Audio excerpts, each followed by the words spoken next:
Let's get to the big changes tonight to the tariffs pushed by President Trump. Both Canada and Mexico have been granted a 30-day pause, while 10% tariffs against China are set to begin within the hour. NBC5's Natalie Martinez on the story. She's here in studio with us with a look at the impact. Natalie.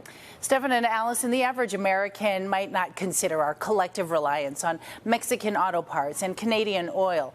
And now, for at least a month, they won't need to, thanks to a tariff pause agreement with those two countries. But in just about an hour, a 10% tariff on Chinese goods could make a difference in how much consumers pay for everything from cell phones to sneakers.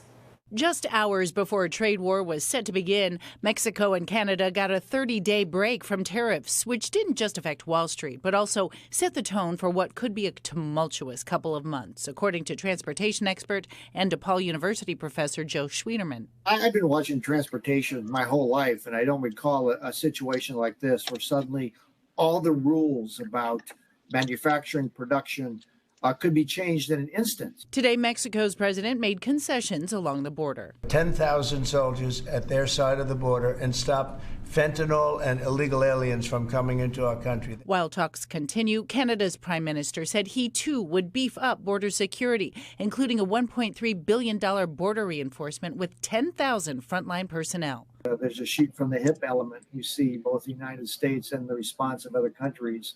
And it's certainly woken up the world. Still, the midnight deadline for 10% tariffs on China remains, which experts say can affect you directly. A higher price of goods for everything. There simply isn't a way for the U.S. to, pick up production, offset, the loss of imports from fairly high tariffs. Tariffs have been around for decades and are collected by U.S. Customs on everything from cars to electronics and avocados. The U.S. imports 4 million barrels of Canadian oil daily. The National Association of Home Builders finds more than 70% of the imports its members rely upon, lumber and plywood, come from Canada and Mexico. This is a real threat. We're not just asking for these changes in the abstract. We're ready to go. In Chinatown today, it's a pain. Shoppers here are expecting to plunk down more money. Souvenirs and stuff like that. That is what we come regularly to get here. It's like I need to support Canadian, Chinese, and Mexican businesses right now. He said he went specifically to shop there. Now, President Trump is expected to speak with China about the 10% tariff in the next several hours. Now, if that 10% goes through in the next hour, smartphones, most of them assembled in China, they're likely to eventually cost you an extra $100 when you go buy one. Allison? Natalie, thank you.